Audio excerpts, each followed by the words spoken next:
The people of the central lowlands produce more automobiles and more farm machinery than people in any comparable region of North America. They are leaders in producing steel, industrial machinery, and electrical equipment. Equal to their tremendous industrial productivity is their agricultural productivity. In no other region of comparable size do the people grow more corn and oats. They also raise tons of fruits, vegetables, and soybeans. Their dairy cattle are among the most productive in the world. It has been said of this heartland region of the continent, the central lowlands, that it could exist as an independent nation. Why? Let's consider 3 reasons: an industrial and agricultural balance, a high degree of specialization in industry and agriculture, and a third, favorable physical geography. Favorable physical geography begins with the region's interior position on the continent. This helps produce a climate in which summers are hot and winters not too severe. There are many sunny days. Most precipitation comes in the spring and summer. Occasionally, heavy spring rains and melting snows cause destructive floods.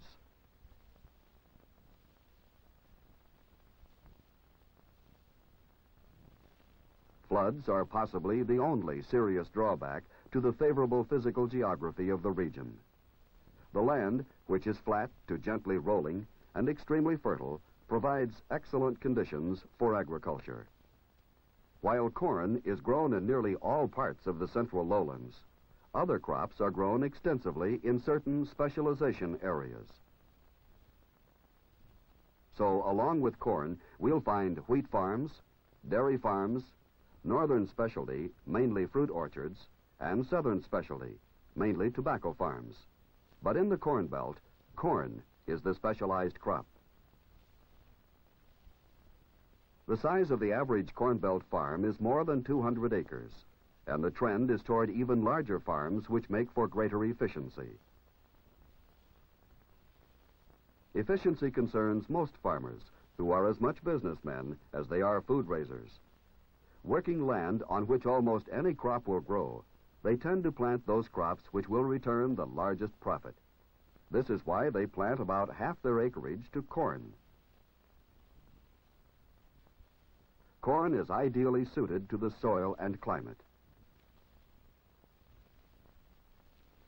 Today's central lowlands farmer grows more than 2.5 times as much corn as his father did. Machines are an essential part of his business. He must know how to operate and maintain machines, from fertilizer spreaders to harvesters. Machines also have contributed to the increasing yields of other Corn Belt crops, mainly soybeans, wheat, hay, oats, and clover. Acreage given over to supplementary crops varies with the particular system of crop rotation. A farmer's choice of supplementary crops is also influenced by another factor: the price his crops will bring when marketed. Both corn and supplementary crops can be converted into cash in the grain market. So the farmer businessman continually studies market prices to determine crops which will bring the best price in the future. Other financial page items, livestock prices, are also closely followed by farmers because the raising and feeding of beef cattle is another area of Corn Belt specialization. The superior quality of central lowlands beef results from corn feeding. Automation of the feeding process has made it efficient and economical to fatten cattle imported from the Great Plains, as well as those raised on local farms. Corn is also fed to hogs. The high value of corn, then, stems from the fact that it can be efficiently and economically converted into meat, an agricultural commodity in constant demand. This specialized activity includes the raising of poultry in quantity. Though less diversified than Corn Belt farms, grain farms in other belts are very productive, mechanized, and specialized. These farmers tend to specialize in grains sold for seed and feed. Specialty belt farmers to the tobacco, while those around the Great Lakes specialize in fruits and truck crops. And farmers in the dairy belt specialize in growing forage crops for dairy cattle. So favorable physical geography and specialization underlie the agricultural productivity of the central lowlands. Agricultural production helps support the region's many cities. The industry and commerce of the urban centers are basic to the industrial and agricultural balance of the central lowlands. Favorable physical geography has played a vital role in the flourishing industrial economy. Take the major waterways of the region, for example. Industry thrives where there is efficient and economical water transport. Among the water routes of the central lowlands that have stimulated trade and industry is the broad, navigable Mississippi River, which links the central lowlands with the Gulf coastal region to the south and east. The Missouri River ties the central lowlands to the Great Plains to the north and west. The Great Lakes are water highways to the markets of the northeastern states and Canada. The central lowlands are open to European markets through the St. Lawrence Seaway, which joins the Great Lakes with the Atlantic Ocean. Railroads are another leading means of industrial transport. Favorable physical geography in the form of flat terrain has contributed to the fine rail system in the central lowlands.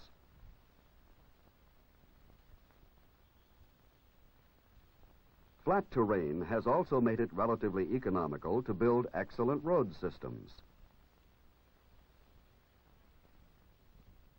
Extensive road, rail, and water transport for industry and trade is founded on favorable physical geography. Favorable geography in relation to industry is seen also in the mining activities in the central lowlands. The region has great seams of high-grade coal and limestone. These raw materials, combined with taconite, a low-grade ore from which iron is refined, are the essential ingredients of steel. Materials and facilities for producing steel are essential to any modern industrial economy.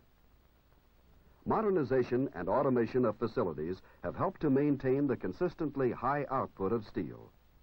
Steel is basic to the industrial and agricultural balance of the region. Though steel is produced in many of the larger cities, there is a great deal of specialization in using steel.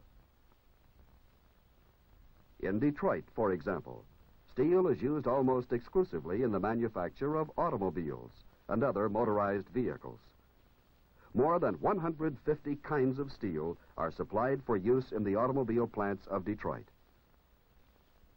In addition to steel, modern automobile manufacture requires electrical devices, glass, rubber, paint, and fabrics.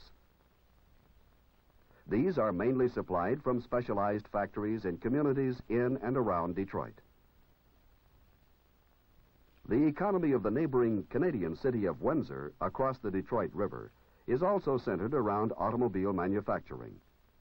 Toronto is one of the several Canadian industrial cities along the shores of the Great Lakes and the St. Lawrence River. Access to navigable waterways has helped these cities develop as centers of processing industries. Timber for wood pulp and paper, ores for steel and other metals,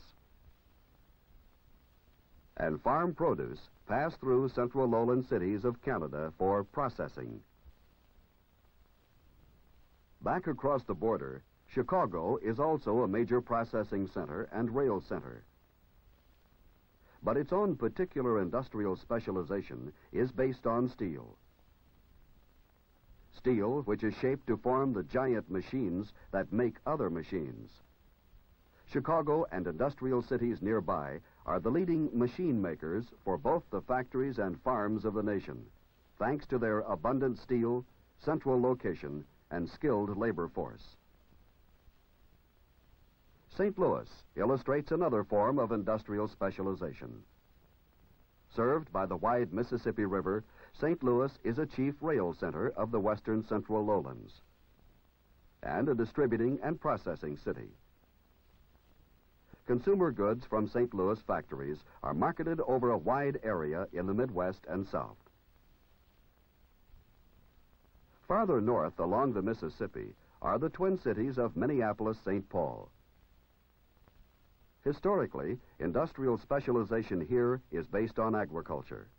Stored in the huge elevators are the vast amounts of grain from the wheat belts of the central lowlands and the neighboring Great Plains.